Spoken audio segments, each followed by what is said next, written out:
Hello students, welcome to Bhavna Physics class, and this is series number 3, and these are numericals of electrostatics.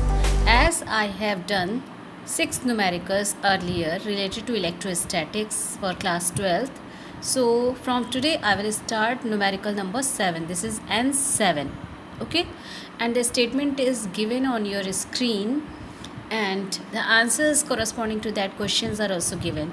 And as I told you earlier that numerical has no limit, so these are just for the guidance to you.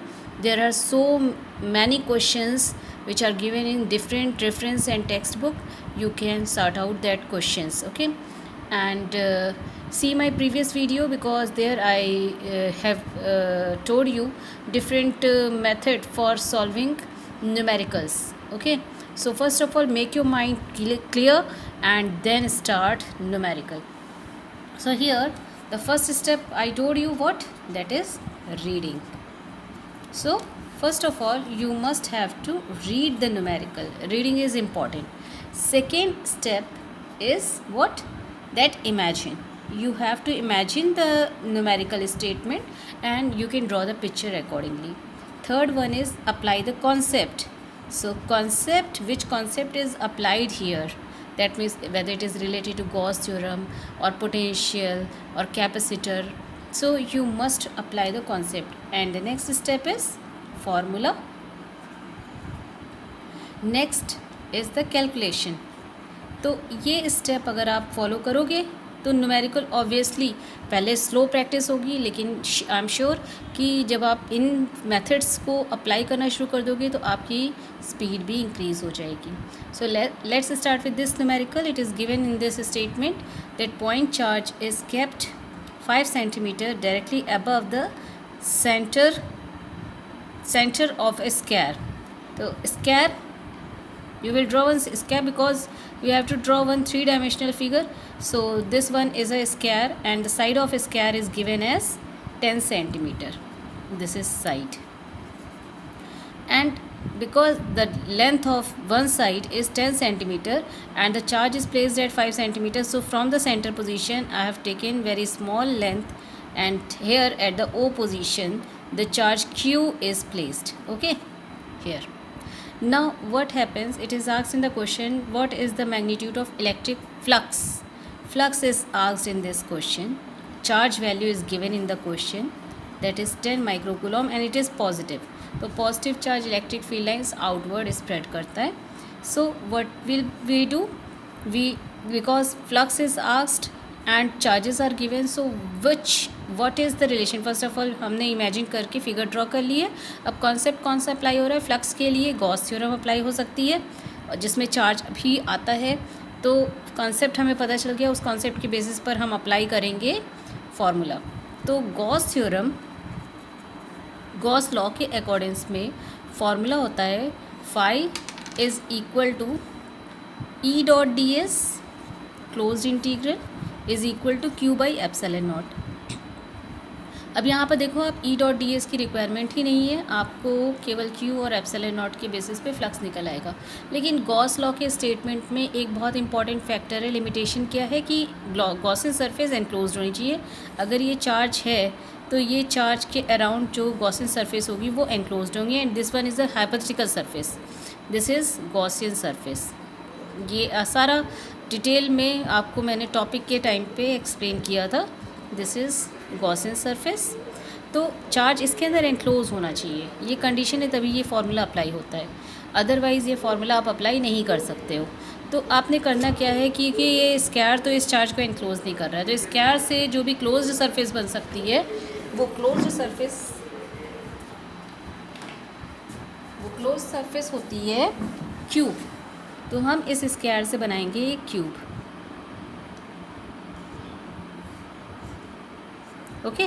अब इस cube के अंदर ये charge enclose हो गया, तो cube is the Gaussian surface, और हम जो फ्लक्स निकालेंगे वो उस क्यूब के अराउंड निकालेंगे, ठीक है. अब ये जो पॉजिटिव चार्ज है ये इस क्यूब में हर एक सरफेस, हर एक फेसेस के थ्रू इलेक्ट्रिक फील्ड लाइन बाहर थ्रो करेगा, क्योंकि ये पॉजिटिव चार्ज है. अब positive charge electric field line outward throw कर रहा है, तो फ्लक्स तो पॉजिटिव हो गया। पहली चीज़, हमें अगर फ्लक्स पूछा जा रहा है तो हमें उसका साइन भी बताना है, तो flux should be positive. Outward अगर फील्ड लाइंस हैं तो फ्लक्स पॉजिटिव आएगा। तो फर्स्ट आंसर तो ये हो गया कि फ्लक्स जो होगा यहाँ पर वो पॉजिटिव होगा। ये एक आंसर आ रहा है, ठीक है। नेक्स्ट क्या है कि इसमें पूछा जा रहा है कि स्क्वायर के थ्रू निकालना है। तो एक क्यूब जो हमने बनाया है स्क्वायर से, उस क्यूब में 6 फेसेस होते हैं, ठीक है। तो फ्लक्स जो हम निकाल रहे हैं वो 6 फेस के लिए निकाल रहे हैं। यहाँ पर फ्लक्स की वैल्यू क्या हो जाएगी, 1/ε टाइम्स ऑफ क्यू, और क्यू की वैल्यू यहाँ पे क्वेश्चन में दी है, एप्सिलॉन की वैल्यू हमें पता होती है 8.85 10⁻12। ये एप्सिलॉन की वैल्यू हो गई, और क्यू की वैल्यू क्वेश्चन में है 10 × 10⁻6 माइक्रोकूलम था, मैंने इसे कूलम में कन्वर्ट कर लिया। अब ये जो फ्लक्स निकल रहा है ये क्यूब के 6 फेसेस के लिए निकल रहा है, तो क्यूब के 1 फेस के लिए कितना हो जाएगा, क्योंकि ये यूनिफॉर्मली डिस्ट्रीब्यूट कर रहा होगा इलेक्ट्रिक फील्ड लाइंस यहाँ से, तो 1 फेस के लिए उसका 1/6 हो जाएगा।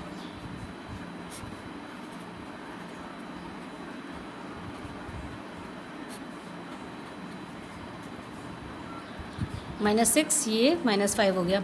अब ये सॉल्व कर लोगे आप लोग, 6 8 48, 6 5 फर्स्ट ऑफ ऑल 6 5 33,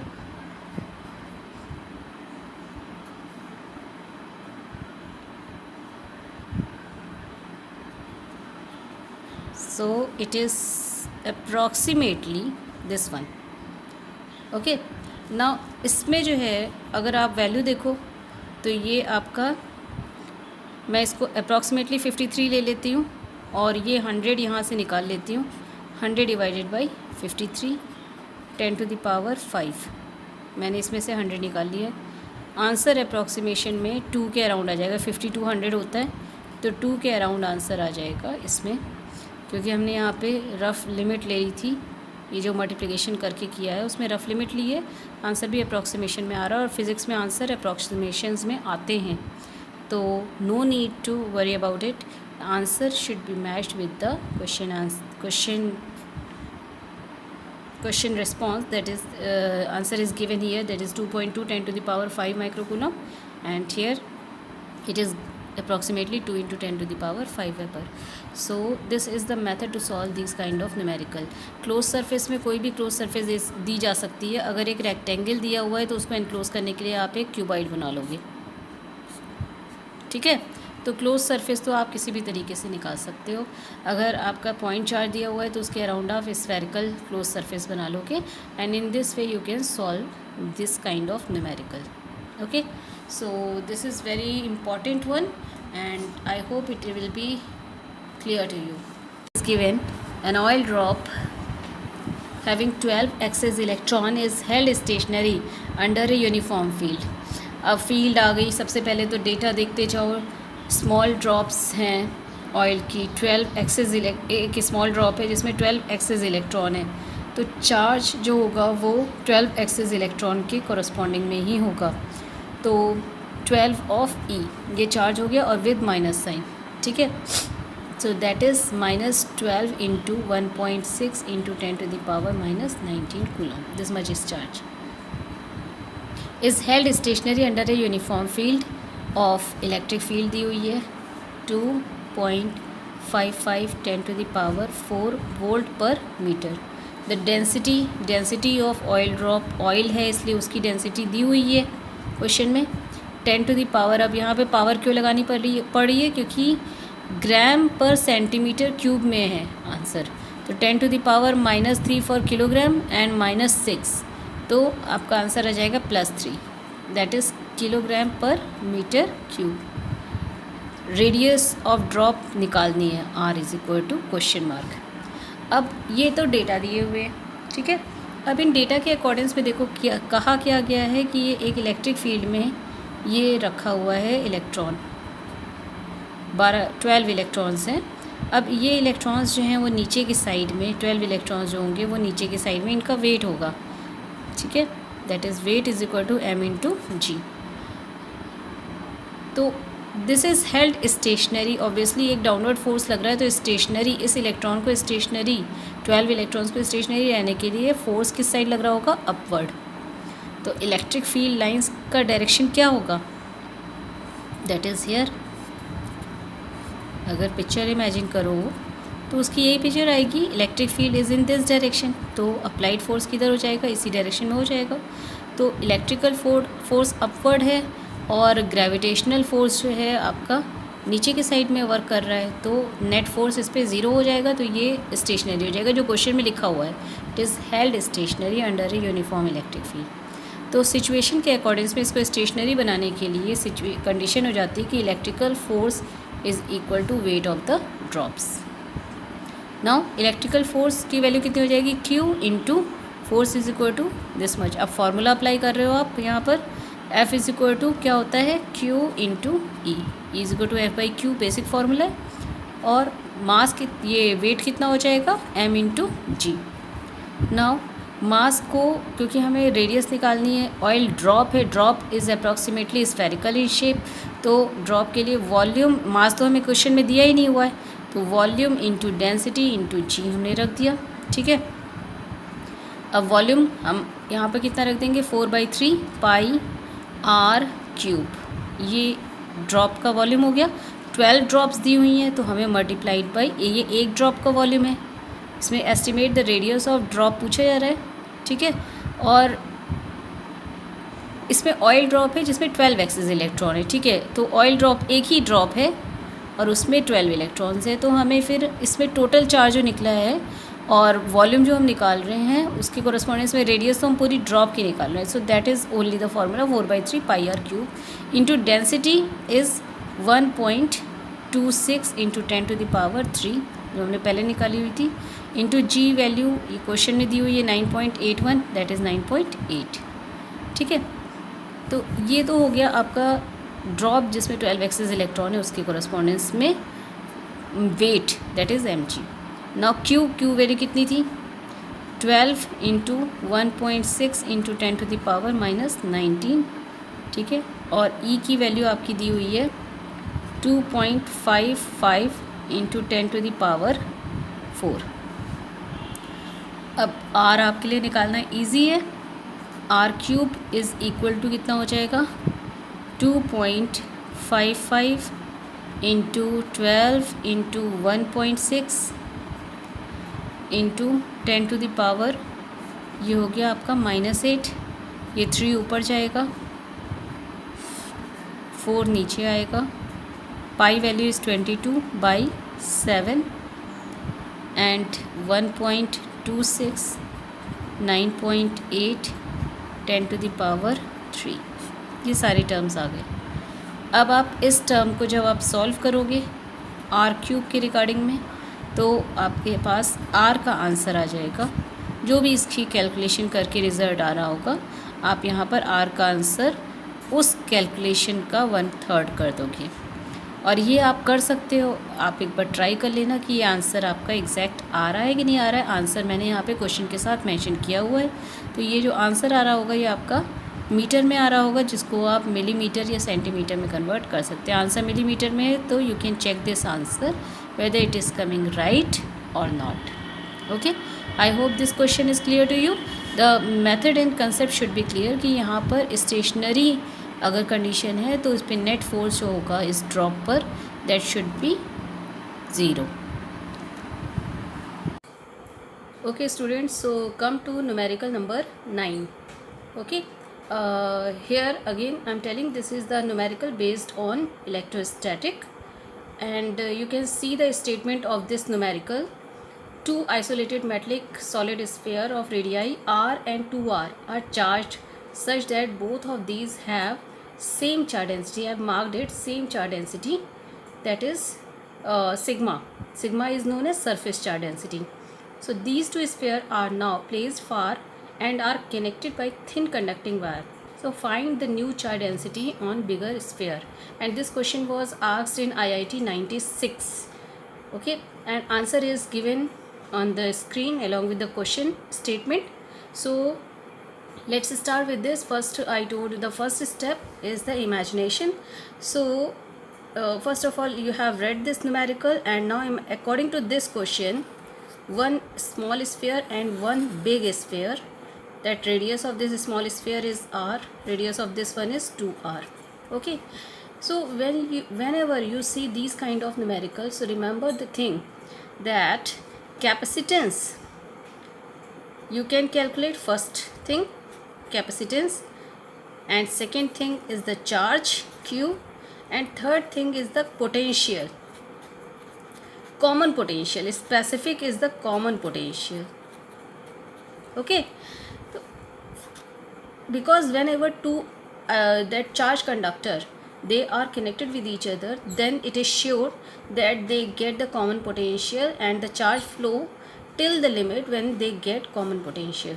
तो इनके बीच में सबसे पहले तो कैपेसिटेंस आप देख लो, फॉर्मूला क्या होता है इस केस में कि C is equal to 4πε0 R होता है.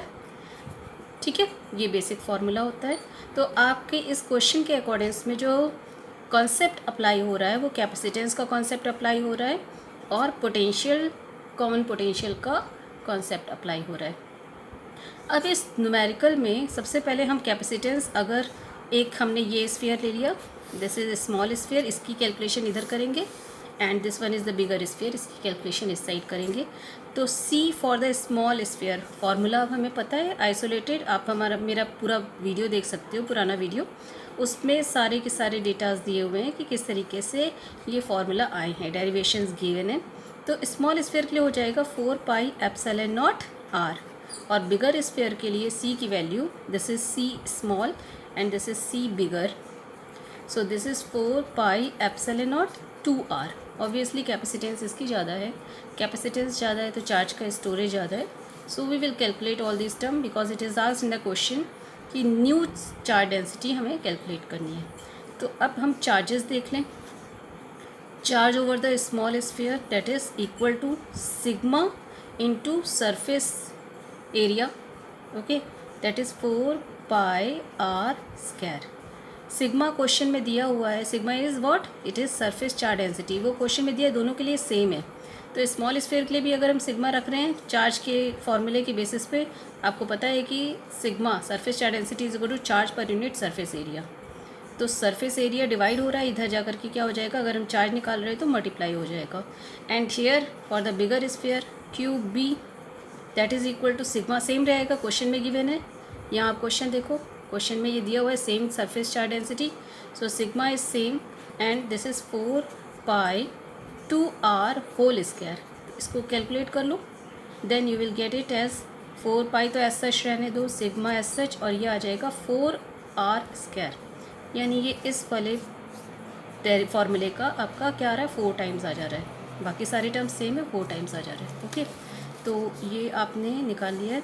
जब इनको आपस में कनेक्ट करेंगे तो दो टर्म्स जब आपस में इस तरीके से कनेक्ट हो रहे हैं तो इट इज़ श्योर कि ये पैरेलल कॉम्बिनेशन होगा, आपस में इनके टर्मिनल्स को कनेक्ट किया जा रहा है. तो पैरेलल कॉम्बिनेशन में जो कॉमन कैपेसिटेंस आएगा वो पैरेलल का फार्मूला लगेगा, और पैरेलल का फार्मूला क्या होता है, C1 + C2. तो यहाँ पर आप लिखोगे इसके कॉरस्पॉन्डेंस में CS + CB.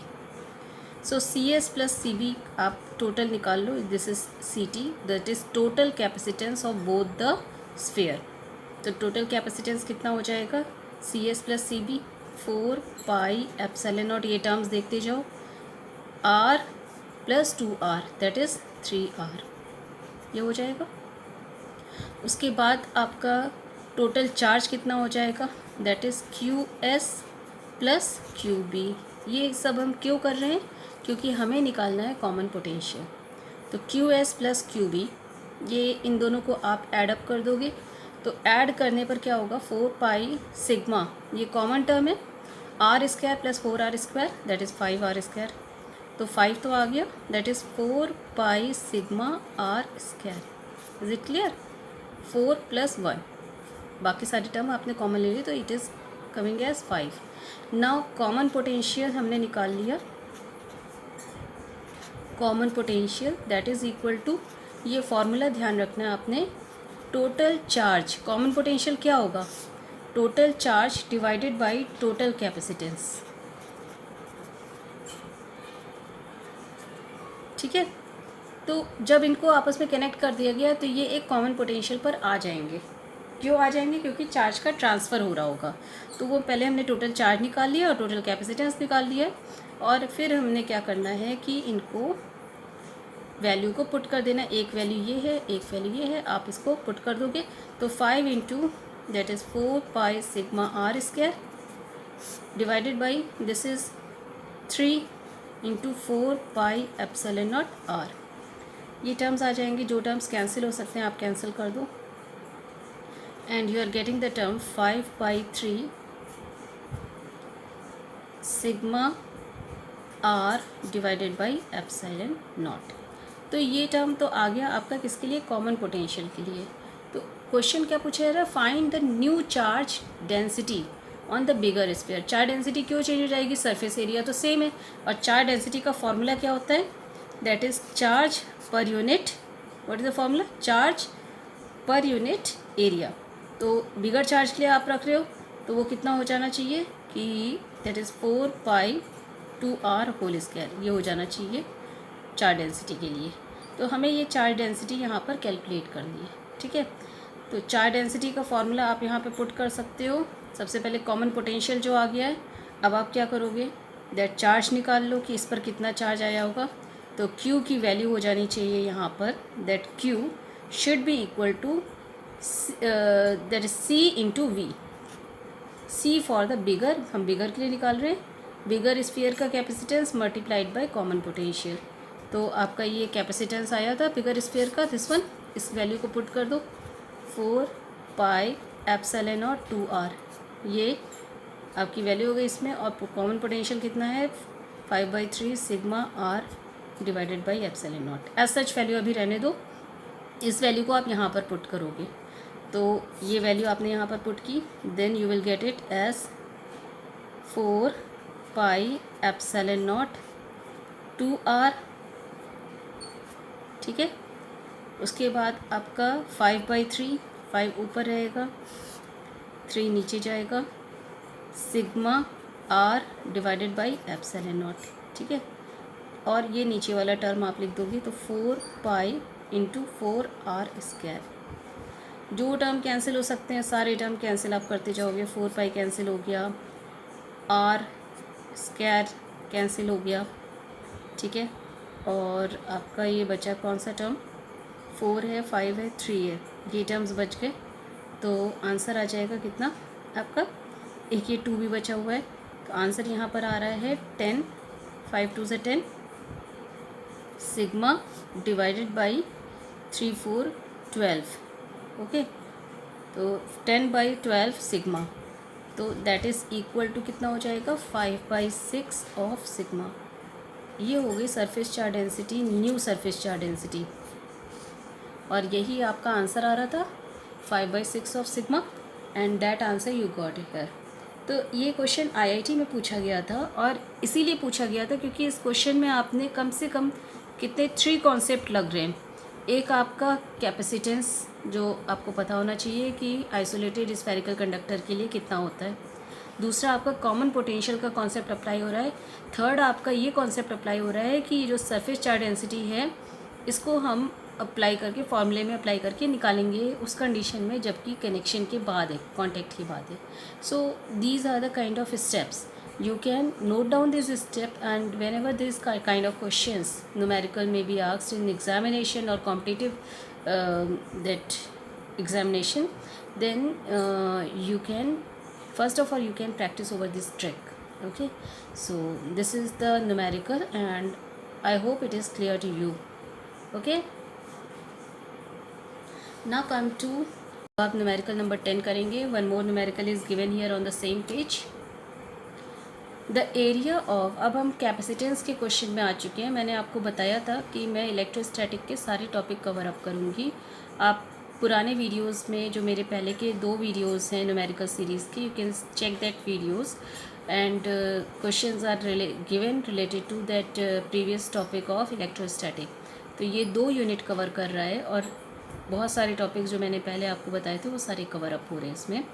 तो जहाँ कहीं भी कोई कन्फ्यूजन आती है या कोई किसी भी टाइप की कोई क्वेरी हो, तो you are free to ask me in my comment box, and you can subscribe the channel so that you can be updated with my videos and all the videos are interlinked with each other, so it will be better to subscribe and hit the bell icon so that you may be updated with the latest videos that I upload.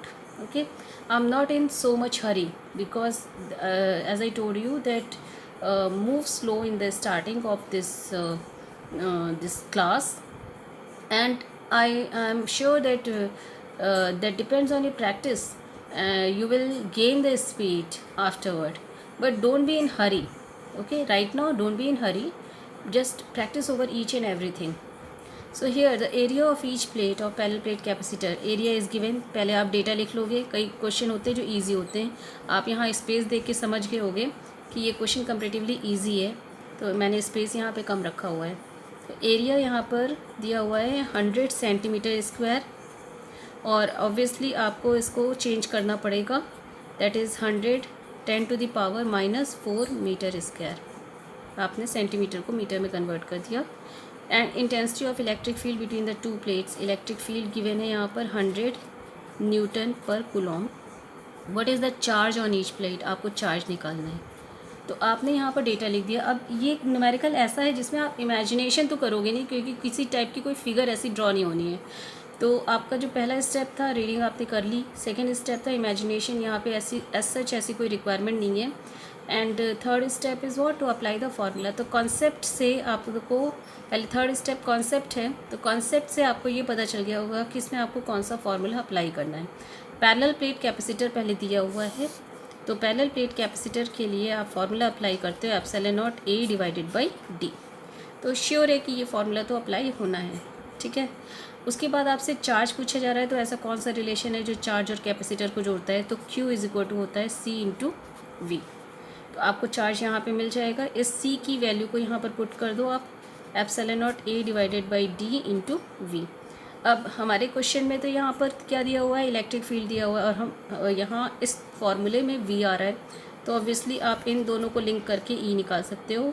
That means what is obviously आपको numerical solve करने से पहले सारे फार्मूले tips पर होने चाहिए. तो चार्ज इज़ इक्वल टू क्या हो जाएगा, ε0A × V/d, और V/d को हम कहते हैं E. ये एक न्यू फार्मूला जनरेट हो गया. ये potential gradient that is equal to electric field होता है, ये आपको पता ही है. तो Q = ε0, एज सच अभी मैंने रखा है क्योंकि आपको इसकी वैल्यू पता होती है. Okay, and multiplied by A. A is given here 100 10⁻⁻4. Electric field is given in SI terms, so 100 this much. अब आप ये देखो 100 है और ये 100 है और ये 10⁻⁻4 है, तो ये 10⁻4 हो गया, 10⁻⁻4 दैट इज़ 1. ठीक है, तो बचेगा क्या आंसर, Q = ε0, और यही आंसर आपका आ रहा है. इसलिए मैंने ε0 की वैल्यू पुट नहीं की थी पहले. 8.85 10⁻12. चार्ज की यूनिट यहाँ पे कूलॉम ही आ जाएगी क्योंकि आपने सारे टर्म्स कूलॉम में कन्वर्ट कर लिए हैं. So this numerical is easy. That means कुछ न्यूमेरिकल ऐसे भी होते हैं जो आप इजीली सॉल्व कर सकते हो, फार्मूला बेस्ड होते हैं, तो उसके लिए आपको एज सच बहुत ज़्यादा इमेजिनेशन या कंसेप्ट की रिक्वायरमेंट नहीं होती. Next question, numerical number 11. A 10 microfarad capacitor and a 5 mega ohm resistor in series are connected to 100 volt supply. तो इसमें भी आप ऐसे ही करोगे कि C दिया हुआ है आपको 10 माइक्रोफेरेड, डेटा लिखते जाओगे. रेजिस्टर R वैल्यू दी हुई है 2 मेगा ओम, मेगा का मीन्स होता है 10⁻6 ओम, आपने कन्वर्ट कर दिया यहाँ पर. Connected to a battery, battery voltage is given as 100 volt. And find the time after which the charge, T question mark है, charge on the capacitor reaches 90% of its maximum value. तो charge की maximum value आपने assume कर ली कि this is initial charges Q0, और final charge की value कितनी हो गई है, 90% ऑफ Q0. ओके, ये मैक्सिमम चार्ज है. अब मैंने आपको जब कैपेसिटेंस का टॉपिक स्टार्ट किया था तो आपको बताया था कि चार्ज का टाइम से भी रिलेशन है. ठीक है, Q 90% हो गए. तो यहाँ पर क्या हो रहा है, चार्जिंग हो रही है। तो आपको मैंने फार्मूला बताया था, देखो ये जो डेटा है, डेटा की बेसिस पे फार्मूला अप्लाई करना होता है। और फार्मूला मैंने आपको बताया था Q इज इक्वल टू होता है Q0 1 minus E to the power minus T over C R. ये फार्मूला अप्लाई होता है, ठीक है। ये किस केस में है, चार्जिंग के केस में। डिस्चार्जिंग के केस में Q0 E to the power minus T over C R हो जाता है, 1 रिमूव हो जाता है। तो उस वीडियो में आप देख लेना फार्मूला किस तरीके से यहाँ पर उसकी बेसिस पर टर्म्स यूज़ होते हैं। ये कहा गया है कि Q इज़ 90%, तो 90% ऑफ Q0 हो चुका है, ठीक है। 1 minus of E to the power minus T हमें निकालना है। और C और R दोनों की वैल्यू में इस क्वेश्चन में दी हुई है। 10 माइक्रोफेरेड, इसको भी कन्वर्ट कर लो, 10 टू द पावर माइनस 6 फेरेड। तो जब CR की वैल्यू इन दोनों की बेसिस पर आप यहीं निकाल दो, CR की वैल्यू कितनी हो जाएगी, 10 टू द पावर माइनस 6 और प्लस 6 1 हो जाएगा, पावर कैंसिल आउट हो जाएंगी, और 10 इंटू 2 20 हो जाएगा। तो CR की वैल्यू यहाँ पर 20 है, आपने यहाँ पर CR की वैल्यू पुट कर दी। This is the CR circuit even. और CR सर्किट एक बेसिक नेसेसरी सर्किट है, उसके बारे में डिटेल में मैं वीडियो तब बनाऊँगी जब आपको रिक्वायरमेंट होगी। तो यहाँ पर आंसर आ रहा है 9/10, that is equal to 1 minus of E to the power minus T over 20। अब यहाँ पर स्टेप्स देख लो, इसको कैसे सॉल्व करते हैं, इस टाइप के स्टेप्स को मैं यहाँ शॉर्ट में कर दे रही हूँ। इस ई को इधर ले जाओगे तो ये प्लस में कन्वर्ट हो जाएगा, ये 9/10 इधर लाओगे तो ये माइनस में हो जाएगा। तो ई की power minus T over 20 is equal to 1 minus 9/10, कितना आ गया, 1/10, 1 माइनस 9/10। अब आप क्या करोगे कि ये जो ई एक्सपोनेंशियल टर्म है, जब ये दूसरी साइड में जाता है तो सबसे पहले तो पावर को हम चेंज कर लें। पावर को हमने पॉजिटिव कर दिया तो t/20 हो गया प्लस में, ये प्लस में कन्वर्ट हो गया, ये t है तो ये 10 हो जाएगा। अगर यहाँ पे रिवर्स रेसिप्रोकल अगर हम यूज़ करते हैं तो राइट साइड में भी रेसिप्रोकल हो जाता है। अब ये e जो है जब इस साइड जाएगा तो ये लॉग में कन्वर्ट हो जाएगा, और ये एज सच इसकी पावर एज सच आ जाती है। तो t/20 that is equal to हो जाएगा log e बेस 10। अब log 10 की वैल्यू 1 होती है आपको पता है, लेकिन यहाँ e बेस 10 है, तो e बेस को 10 बेस में कन्वर्ट करने के लिए आप यूज़ करते हो 2.303 का मल्टीप्लिकेशन। तो दैट मीन्स आपका यहाँ पे मल्टीप्लाई हो जाएगा 2.303, okay. And log 10 base 10 is 1, तो ये आ गया 1, ठीक है। नाउ t/20, अब t की वैल्यू कितनी हो जाएगी, आप 20 मल्टीप्लाइड बाई 2.303 करोगे, इतना आंसर आ जाना चाहिए कि नहीं। कैलकुलेशन बहुत स्ट्रॉन्ग होनी चाहिए फिज़िक्स के बच्चों की। सो आई एम श्योर कि you will practice over it and you will get good speed over the calculation and numerical. So t is equal to 20 into 2.3. I am putting here only this much. So 23 double is 46 and this 0 will be balanced by this value. So you are getting the answer here as t is equal to 46, whatever was your answer given in this numerical. I hope this question is clear to you. तो 20 microfarad obviously data आपको लिखने हैं। c is equal to दिया हुआ है 20 microfarad which is equal to 20 10 to the power minus 6 farad. Connected to this much v यहाँ पे दिया हुआ है 1000 volt parallel to 10 microfarad capacitor and charge to 100 volt. दूसरा कैपेसिटर, अब यहाँ पे आपको वैल्यू रखनी होगी C1 V1 and this is C2 V2। सो दूसरा कैपेसिटर है आपका 10 माइक्रोफेरेड का, और इसके कोरस्पोंडेंस में आप इसको भी कन्वर्ट कर सकते हो। कोरस्पोंडेंस में पोटेंशियल है दैट इज़ 100 वोल्ट, ओके। आपसे पूछा जा रहा है फाइंड द एनर्जी लॉस। तो सबसे पहले तो इसके कोरस्पोंडेंस में एनर्जी निकाल दें, U1 कितनी हो जाएगी और यहाँ पे U2 कितनी हो जाएगी। फॉर्मूला क्या होता है, U1 is equal to half, basis पे रखोगे तो C1 V1 square and this one half C2 V2 square, ठीक है। तो पहले तो ये इंडिविजुअल एनर्जी निकालेंगे, एनर्जी लॉस हमें निकालना है। तो इन कैपेसिटर्स की इंडिविजुअल एनर्जी को ऐड अप कर देंगे तो ये हो जाएगी इनिशियल एनर्जी, ठीक है। जब उसके बाद क्या है, ये लिखा हुआ है क्वेश्चन में कि इट इज़ कनेक्टेड पैरेलल, तो दूसरे में क्या है कि ये कैपेसिटर आपका, ये जो दोनों कैपेसिटर हैं ये आपस में पैरेलल कनेक्ट हो गए। टर्मिनल ए, टर्मिनल बी, इसको हम पोर्ट भी बोलते हैं। सो C1 और C2 को पैरेलल कनेक्ट कर दिया गया, उस केस में एनर्जी कितनी होगी, तो दोनों एनर्जी हम अलग अलग निकाल करके फिर डिफरेंस निकाल देंगे, that is the loss of energy. ठीक है, तो U1 की वैल्यू आप यहाँ पे निकालो। U1 इज इक्वल टू क्या हो जाएगा, हाफ C की वैल्यू 20 10⁻⁻6 एंड V1 स्क्वायर 10⁻3 है, ये 10⁻6 हो जाएगा। तो आंसर आ जाएगा यहाँ पर 10 joule is this much. And U2 की वैल्यू अगर निकालेंगे तो half of C2 is 10 × 10⁻⁻6 into V2 is 10⁻2 square is 10⁻4। So that is 10⁻⁻2 5 × 10⁻⁻2. That means we can write it as 0.05 joule. Okay, now total energy net, that is equal to U1 plus U2. So then you will get the answer as 10 plus 0.05 10.05 joule. Okay, तो ये तो एक step हो गया, यहाँ पर आप इसको इक्वेशन नंबर 1 डाल सकते हो। This is first step. Second step में पैरेलल कॉम्बिनेशन को सॉल्व करना है। ठीक है, तो पैरेलल कॉम्बिनेशन को सॉल्व करने के लिए और टोटल आपको कॉमन पोटेंशियल यहाँ पे निकालना पड़ेगा। कॉमन पोटेंशियल निकाल करके आप फिर निकाल सकते हो एनर्जी।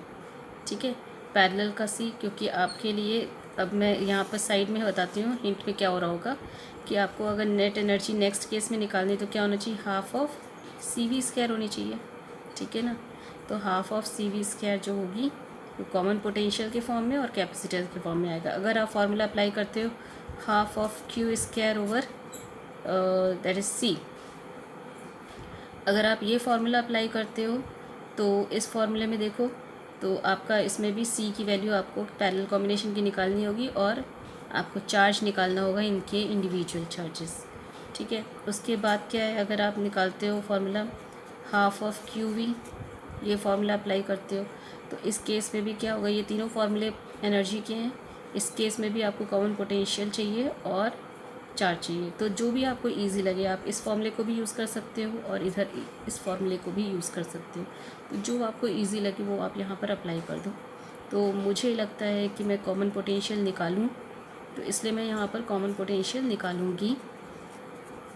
इस केस में आपको कॉमन पोटेंशियल की रिक्वायरमेंट नहीं होगी, आप टोटल चार्ज इनका इंडिविजुअल निकालोगे और C का पैरेलल कॉम्बिनेशन सॉल्व कर दोगे, फिर यहाँ पर निकाल लोगे। तो मैं कॉमन पोटेंशियल निकाल के करूँगी, यानी 2 मेथड हो सकते हैं यहाँ पर, आप कोई भी मेथड अप्लाई करो।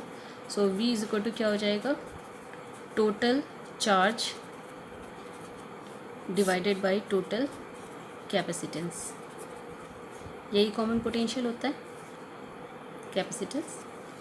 ठीक है, तो कॉमन पोटेंशियल आप यहाँ पर निकालने के लिए आप क्या करोगे कि उसके बाद हाँ, आप यहाँ पे ये फॉर्मूले में अप्लाई कर दो तो दैट इज़ टोटल चार्ज की वैल्यू हाफ ऑफ C।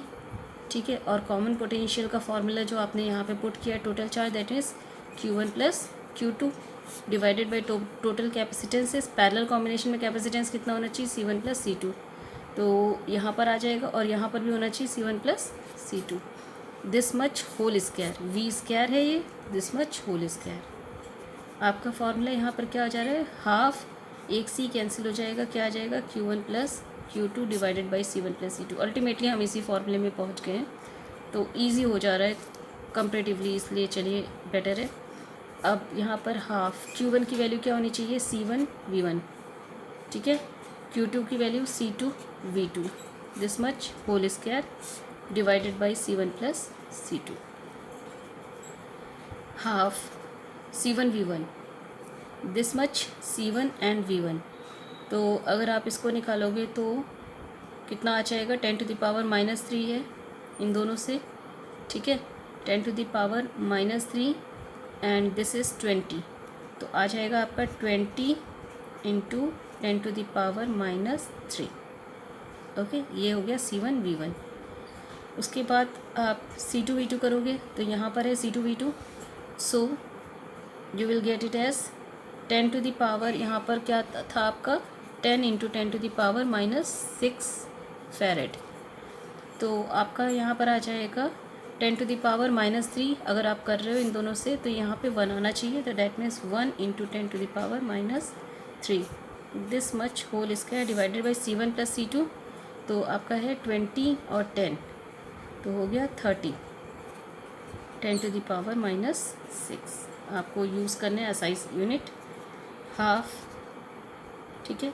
ये हो गया आपका 21 square into 10⁻³ square is what -6 divided by 30 10⁻⁻6। ये टर्म कैंसिल हो गए। अब यहाँ पर आप इसको सॉल्व कर लो। हाफ 21 × 21 मैंने ऐसे इसलिए क्योंकि 3 की टेबल में आ रहा है, 3 × 10 कर दिया मैंने, 3 7 21, ठीक है। एंड और कोई टर्म तो कैंसिल नहीं होगा, तो आपका इसमें आएगा इसको आप अप्रॉक्सीमेटली अगर रखना चाहो आंसर अप्रॉक्सीमेशन में तो ये आपका 10 हो सकता है, बट लीव इट, अभी आप पूरा टर्म रखो। तो 7 1 7 एंड 2 14 147 डिवाइडेड बाई 20, ठीक है। इतना टर्म आ गया आपका दिस मच जूल। ये आ गई इक्वेशन नंबर 2। अब इक्वेशन नंबर 1 और 2 में आप इसको डिफरेंस निकालोगे तो 10.05 है, इसको भी आप अगर निकालो तो ये आ जाएगा आपका 70 दैट इज़ 7.3 करके आएगा आपका कुछ वैल्यू, ठीक है। तो इस वैल्यू को आप रख दो 7.35 this much of joule, okay. This is second equation. अब आपको क्या निकालना था इसमें, लॉस इन एनर्जी। तो energy loss delta U is equal to what, U net minus of U। मैंने जो टर्म्स रखे हैं उसी को यूज़ कर रही हूँ। तो 10.05 माइनस ऑफ 7.35, ओके। आप माइनस करके चेक कर लोगे। So that means what 2.7 joule delta U। Exact answer आ रहा है आपका, इसमें आंसर दिया भी हुआ है delta U is equal to 2.7। So that is the answer and I hope this question is clear to you. तो पहला तो आपका जो निकल के आ रहा है वो है कॉमन पोटेंशियल। रिमेंबर दिस, पिछले क्वेश्चन में भी यूज़ हुआ था, इस क्वेश्चन में भी यूज़ हो रहा है। कॉमन पोटेंशियल टर्म को आपको यूज़ करना है, ओके। और इसका फॉर्मूला आपको ध्यान में रखना है। Other numerical number 13, 600 picofarad is charged by a 200 volt supply. It is then disconnected from the supply and connected to an uncharged capacitor. आप इस तरीके का इसमें सर्किट बना सकते हो। एक ये सप्लाई दी हुई है, ऐसा क्वेश्चन जनरली पूछा भी जा सकता है बोर्ड एग्जामिनेशन में भी। तो इसके साथ में एक यहाँ पर आपने की कनेक्ट कर दी और ये एक कैपेसिटर और लगा दिया। ये जो कैपेसिटर है आपका 600 का है पिकोफैरेड और ये भी आपका 600 पिकोफैरेड का है। यहाँ पर भी एक की लगी हुई है K1 and this one is K2। तो सिचुएशन ये है कि पहले तो इसको चार्ज किया गया, K2 ओपन थी। फर्स्ट केस में क्या है कि K2 ओपन और K1 closed, okay, first case. Second case में क्या है, इसके बाद क्या किया गया, इसको डिसकनेक्ट कर दिया गया, K1 ओपन हो गई एंड K2 क्लोज्ड। ये आपने इमेजिनेशन करके, रीडिंग के बाद इमेजिनेशन की और पिक्चर ड्रॉ की। Figure is important one, okay. तो एनर्जी लॉस, इस क्वेश्चन में भी एनर्जी लॉस पूछा जा रहा है। तो सबसे पहले तो जब चार्जिंग की गई है इसकी, आप इसको C1 एज्यूम कर लो और इसको आप C2 एज्यूम कर लो, ठीक है। तो C1 को चार्ज किया गया तो टोटल एनर्जी केवल C1 1 के कॉरस्पॉन्डेंस में, जो लास्ट क्वेश्चन था उसमें आप देखो तो दोनों के पास एनर्जी थी, दोनों को किसी पावर सप्लाई से चार्ज किया गया था। यहाँ पर एक ही कैपेसिटर को एनर्जी मिल रही है, so that is U1 is equal to क्या हो जाएगा, half of C1 into V1 square. तो that is half, C1 is 600 picofarad 10⁻⁻12 picofarad हो गया। उसके बाद आपने क्या किया, V1 की वैल्यू दी है, सप्लाई कितनी थी 200, तो 200 square. Now U1 is equal to half 6 4 24, okay. जितने पावर टर्म्स हैं आप देख लो, यहाँ पर ये 4 मैंने किया था, ये 4 0 हैं, ये 2 0 हैं, 4 2 6 0 हो गए, 6 0 में से ये माइनस हो जाएगा तो -6 बचेगा, ठीक है। This much of joule, that means आप इसको सॉल्व करो तो 12 × 10⁻⁻6 जूल, दिस इतनी एनर्जी आ रही है। अब अगर लॉजिकली देखो तो आप इसका आंसर अपने आप ही बता सकते हो कि दूसरा वाला जो कैपेसिटर है वो भी सेम कैपेसिटेंस का है, तो ये उतना ही चार्ज लेगा जितना कि ये लेगा, तो जो भी इसके पास चार्ज थे ये इक्वली डिस्ट्रीब्यूट कर देगा। तो एनर्जी लॉस कितना हो जाएगा कि इसकी हाफ एनर्जी हो जाएगी। पहले इसके पास जितनी एनर्जी थी वो 2 पार्ट में डिस्ट्रीब्यूट हो गई, पर आप निकालना चाहते हो तो यहाँ पर निकाल भी सकते हो। आप यहाँ पे क्या करोगे कि दूसरे केस में, यानी कि नेट एनर्जी जो हम सेकंड केस में निकाल रहे हैं, that is equal to half of Q²/C हो जाएगी। और C किस कॉम्बिनेशन में, पैरेलल कॉम्बिनेशन में कनेक्ट कर दिया गया है। यहाँ पर ये दोनों पैरेलल कॉम्बिनेशन है, इसको डिस्कनेक्ट किया गया। Case number 2, K1 is open and now K2 is closed, इसको ओपन कर दिया गया। तो जब ये क्लोज हो गई तो पावर सप्लाई से तो कोई मतलब नहीं है, जितने चार्ज इसके पास थे यही इन दोनों के लिए टोटल चार्ज है। तो इसके पास चार्ज निकालने के लिए आप क्या करोगे, that is C1 × V1, Q क्या होता है CV, तो दिस मच होल स्क्वायर। और इन दोनों का पैरेलल कॉम्बिनेशन क्या रिजल्ट देता है, C1 + C2।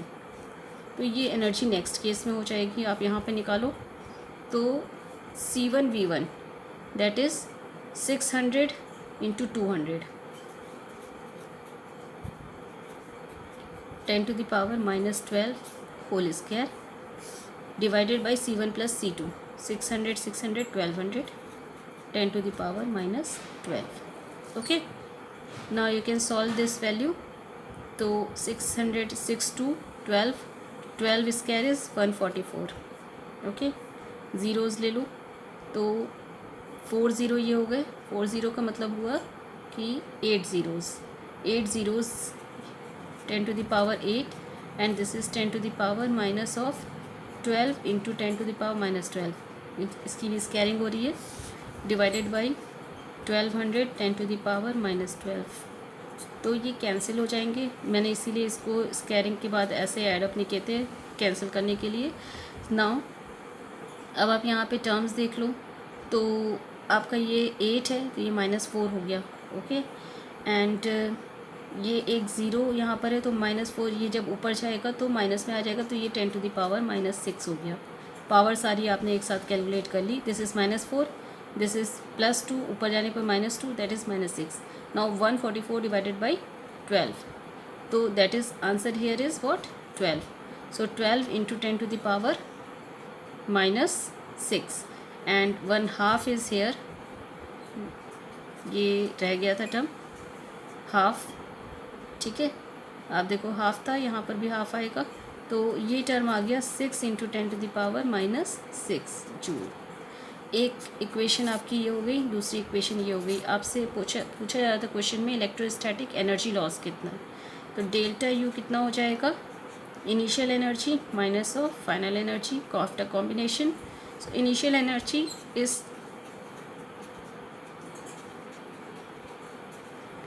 and you will get the answer as this much, and that answer is given here along with the numerical. So I hope this question is clear to you. Now come to next type of question, that is the equivalent capacitance. Generally ये question भी आते ही हैं equivalent capacitance निकालने के लिए, तो उसको मैं आपको यहाँ पर साथ ही साथ सॉल्व करके दिखाती जा रही हूँ कि दैट K1 एंड K2 ये जो फर्स्ट कॉम्बिनेशन है, तो इनमें क्या होता है कि आपको सबसे पहले दो कॉन्सेप्ट जो इम्पॉर्टेंट है वो क्या है कि पोटेंशियल।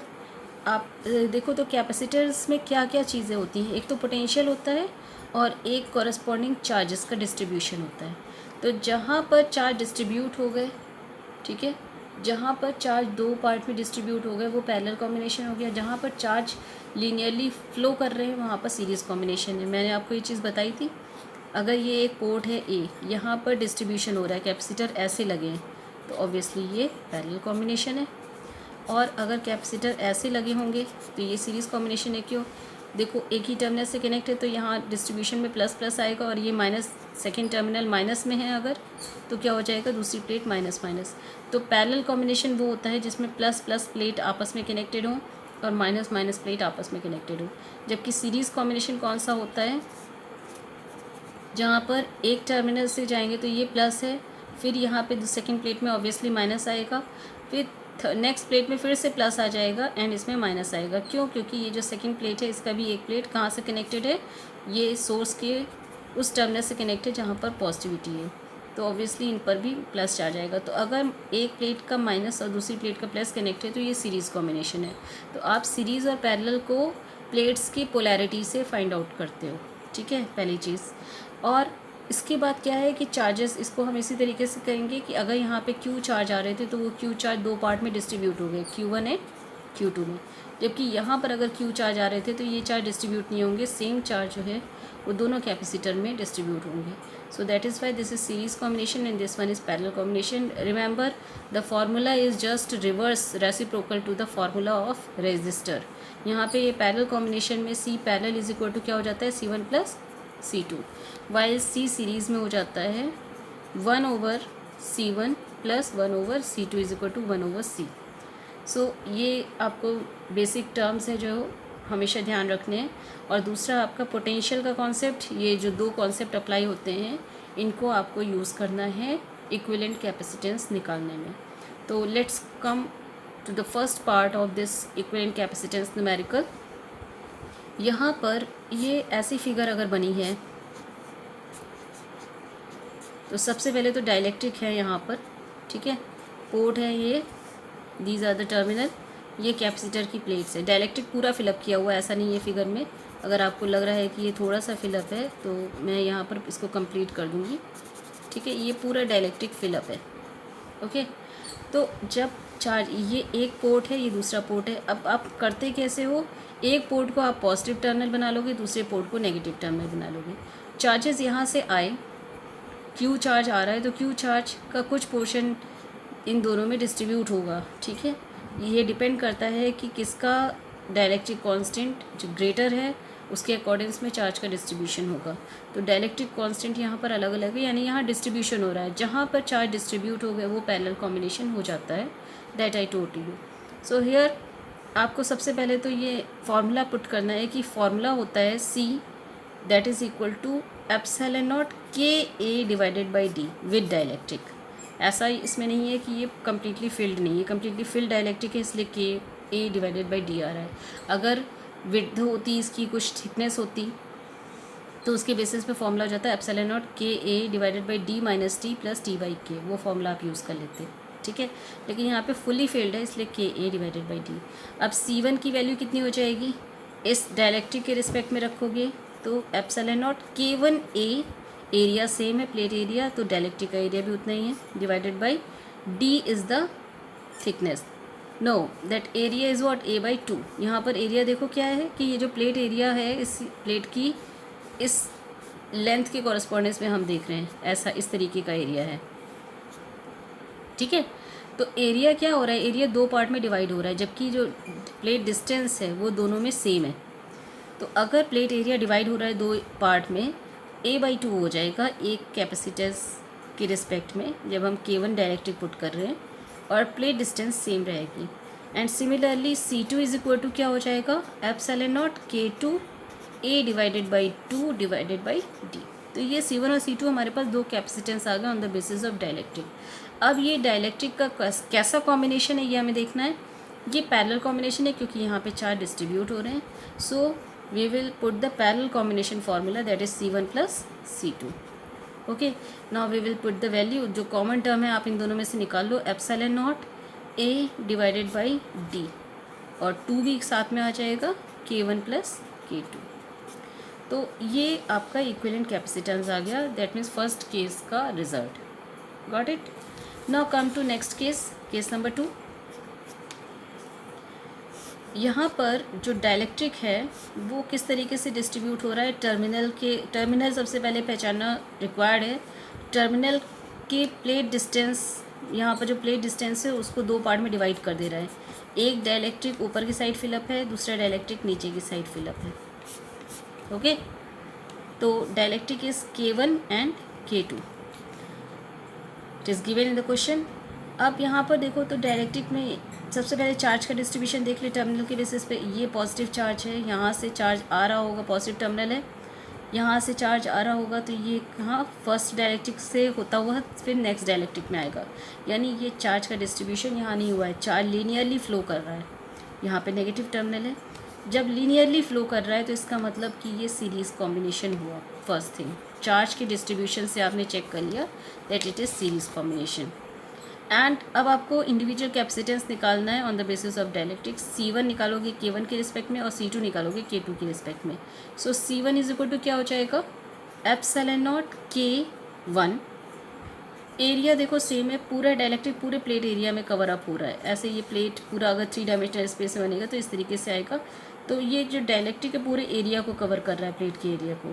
तो ए तो सेम है C1 के लिए भी, C2 के लिए भी, K1 के लिए भी, K2 के लिए भी, लेकिन डिस्टेंस देखो हाफ हो गई। ये डायलेक्ट्रिक डिस्टेंस के बेसिस पर हाफ डिस्टेंस में डिस्ट्रीब्यूटेड है, तो that means D/2। Similarly C2 is equal to क्या हो जाएगा, epsilon naught K2A divided by D/2। ये तो आ गए आपके कैपेसिटेंस की value on the basis of dielectric. उसके बाद क्या हो रहा है, this is the parallel combination, so 1/C, S is equal to 1/C1 plus 1/C2। इसको मैं इस तरीके से भी रखती हूँ that CS is equal to C1 C2 over C1 plus C2। तो C1 C2 की वैल्यू कितनी हो जाएगी, that is epsilon naught KA divided by D, और 2 ऊपर चला जाएगा, ठीक है। C2 की वैल्यू भी इतनी ही है। K1 यहाँ पर K है, K की जगह पर क्या आ गया है, K1 और K2 आ गए। तो आप यहाँ पे क्या करोगे, K1 K2 को तो अलग कर लो, यहाँ से ये टर्म हटा दो, ठीक है। And this much whole square, K1 K2 के अलावा बाकी सारे टर्म्स कॉमन है तो इनका होल स्क्वायर हो जा रहा है, divided by C1 plus C2। तो C1 प्लस C2 के लिए क्या आएगा, epsilon naught A divided by D और 2, ये सच आएगा, ठीक है। C1 इनमें भी ये कॉमन टर्म है, बाकी टर्म क्या बचता है, K1 और K2 के एडिशन, सो K1 प्लस K2। अब आप इसको सॉल्व कर लो तो C1 इज इक्वल टू क्या हो जाएगा, ये स्क्वायरिंग है, बाकी अंदर की टर्म्स तो सेम है, तो यानी एक ही टर्म बचेगा इसमें का, तो वो टर्म क्या बचेगा, that is 2 epsilon naught A divided by D। आपने स्क्वायरिंग एक टर्म पूरा ये एज सच कैंसिल कर दिया, ये टर्म पूरा एक पावर को कैंसिल कर दे रहा है। तो साथ ही साथ क्या आ रहा है, K1 K2 divided by K1 plus K2। So that is the answer. Okay, I hope it is clear to you. Now come to next question, and this is the question based on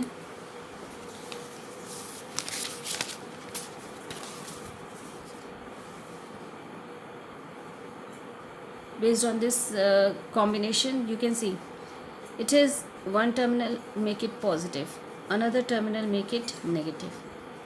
Okay, अब यहाँ पर किस तरीके से distribution होगा, जब यहाँ पे कंडक्टिंग वायर दिया, आपको पता है कि कंडक्टिंग वायर है तो यहाँ पे चार्ज डिवाइड हो गया 2 पार्ट में, यहाँ से जाएगा चार्ज जो आएगा वो 2 पार्ट में यहाँ डिवाइड हो गया, ठीक है। यानी ये प्लेट अगर पॉजिटिव थी तो ये प्लेट भी पॉजिटिव है, गॉट इट। यहाँ पे ये जो पॉजिटिव चार्ज था वो यहाँ डिवाइड हुआ, और नेक्स्ट प्लेट ऑब्वियसली नेगेटिव हो जाएगी, यहाँ पर नेक्स्ट प्लेट नेगेटिव हो जाएगी, यहाँ पर नेक्स्ट प्लेट नेगेटिव हो जाएगी। समझ में आ रहा है, एक प्लेट को ही आप चेक कर लो, दूसरी प्लेट तो ऑब्वियसली ऑपोजिट पोलैरिटी में आपकी चार्ज होनी है। तो ये जो पॉजिटिव चार्ज था ये 2 पार्ट में डिस्ट्रीब्यूट हुआ था, और जो 2 पार्ट में दूसरा पार्ट था डिस्ट्रीब्यूट होने के बाद वो इन दोनों कैपेसिटर को चार्ज को डिस्ट्रीब्यूट कर रहा है। तो पॉजिटिव और पॉजिटिव पोलैरिटी आपस में कनेक्ट है। मैंने आपको क्या बताया कि पॉजिटिव और पॉजिटिव पोलैरिटी अगर आपस में कनेक्ट हों, प्लस और प्लस आपस में कनेक्ट हों किसी पोर्ट पर, तो वो कैसा कॉम्बिनेशन है, दैट इज़ पैरेलल। तो इस केस में ये पैरेलल कॉम्बिनेशन हुआ। उसके बाद इन दोनों में आ जाते हैं, ये दोनों तो पैरेलल हो गए, C2 and C3 are in parallel combination.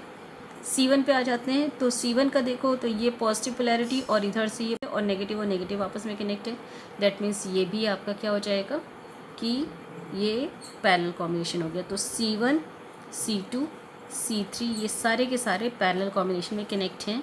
आप पैरेलल का रिजल्ट अगर निकालते हो तो क्या होता है, C1 plus C2 plus C3, so that is all. Okay, you have to identify only. अब इस क्वेश्चन में आ जाते हैं, इसमें क्या है, ये पॉजिटिव पोलैरिटी इसको एज्यूम कर लिया, इसको नेगेटिव पोलैरिटी। चार्ज यहाँ से गया, इधर गया चार्ज, ये Q चार्ज यहाँ पर आया प्लस Q चार्ज, यहाँ पर चार्ज क्या हुआ, 2 पार्ट में डिस्ट्रीब्यूट हो गया, ठीक है, 2 पार्ट में डिस्ट्रीब्यूट हुआ, ये यहाँ पर गया तो ये प्लस और यहाँ पर भी प्लस। जो दूसरी प्लेट है ऑब्वियसली माइनस चार्ज हो जाएगी, इधर से ये नेगेटिव कनेक्ट है और ये जो होगा ये पॉजिटिव कनेक्ट होगा। अगर ये नेगेटिव है तो नेक्स्ट प्लेट पॉजिटिव है। आप यहाँ पर देख लो पहले पोलैरिटी प्लस प्लस कनेक्ट है तो ये कैसा कॉम्बिनेशन हो गया, this is parallel combination. Parallel combination में 3 + 2 कितना हो गया 5। अब ये जो 5 आया वो इसके यहाँ पर किस कॉम्बिनेशन से कनेक्ट होगा, एक प्लेट पॉजिटिव थी तो दूसरी प्लेट नेगेटिव है, नेगेटिव और पॉजिटिव आपस में कनेक्ट है, नेगेटिव पॉजिटिव कनेक्ट हो तो क्या होता है, वो सीरीज़ कॉम्बिनेशन होता है। तो 2 और इन दोनों का रिजल्ट आया था 5 और ये 20। यहाँ पर भी नेगेटिव प्लेट होगी तो negative is connected with positive, तो जब नेगेटिव और पॉजिटिव प्लेट आपस में कनेक्ट हो तो सीरीज़ कॉम्बिनेशन होता है।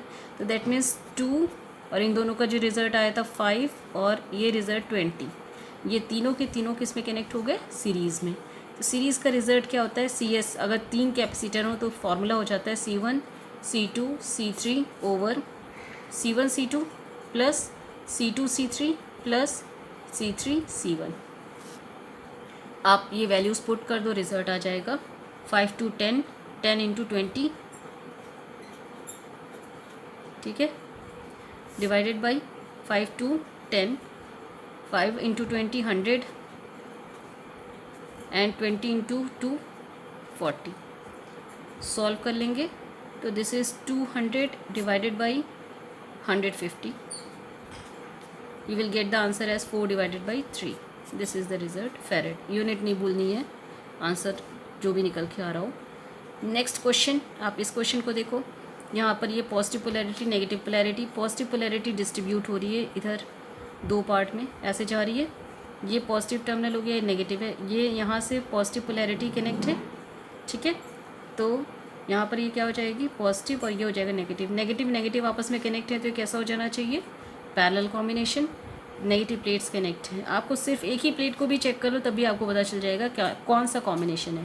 So negative negative are connected, this is parallel combination. सबसे पहले इसका पैरेलल कॉम्बिनेशन सॉल्व कर लो तो it will come as, parallel में आपका फॉर्मूला क्या होता है C1 + C2, तो 1 + 1 इज़ 2, 2 माइक्रोफैरेड आ गया। नाउ ये जो 2 माइक्रोफैरेड है इसका क्या हो जाएगा, ये 2 माइक्रोफैरेड और ये पॉजिटिव पोलैरिटी है, ऊपर वाली पॉजिटिव पोलैरिटी इधर आपका आएगा, ये एक साइड नेगेटिव है, नेगेटिव टर्मिनल से देख लो, माइनस से ये नेगेटिव कनेक्ट है तो ये पॉजिटिव हो गया, ये भी नेगेटिव कनेक्ट है तो ये पॉजिटिव हो गया, और इन दोनों का जो रिजल्ट आया था वो उसका कॉम्बिनेशन कैसे बनेगा, ऊपर की साइड पॉजिटिव और नीचे की साइड नेगेटिव, ठीक है। तो पॉजिटिव पॉजिटिव, यहाँ से इस टर्मिनल की पोलैरिटी को अगर चेक करते हैं तो positive and this one is negative, तो ये सारे के सारे किस में आ जाएंगे आपके सीरीज़ कॉम्बिनेशन में, ठीक है। तो आप इनका सीरीज़ कॉम्बिनेशन सॉल्व कर लोगे and you will get the answer. Next इस टाइप के क्वेश्चन में आ जाओ, अगेन पोलैरिटी की बेसिस पे देखेंगे, A is plus polarity, B is minus polarity, एक प्लस और एक माइनस से एक कैपेसिटर बनता है, तो ये तो हो गई पॉजिटिव प्लेट, इधर से ये भी हो गई पॉजिटिव प्लेट, ये हो गई नेगेटिव प्लेट और ये हो गई नेगेटिव प्लेट। तो एक कैपेसिटर तो इन दोनों के बीच में बन गया, दिस इज़ C1, दूसरा कैपेसिटर इन दोनों के बीच में बन गया C2। माइनस माइनस के बीच में कोई कैपेसिटर बनेगा, नहीं बनेगा, तो क्या हो गया, दैट मीन्स कि यहाँ पे कोई कैपेसिटर नहीं है, तो 2 ही कैपेसिटर यहाँ बन रहे हैं C1 एंड C2, क्योंकि कैपेसिटर वो होता है जिसकी एक प्लेट पॉजिटिव और दूसरी प्लेट नेगेटिव होती है। अब यहाँ पर अगर ये कैपेसिटर बन गए हैं तो आप ये देखोगे कि इनका सीरीज़ कॉम्बिनेशन है कि पैरेलल कॉम्बिनेशन है, ठीक है, चेक करना होगा।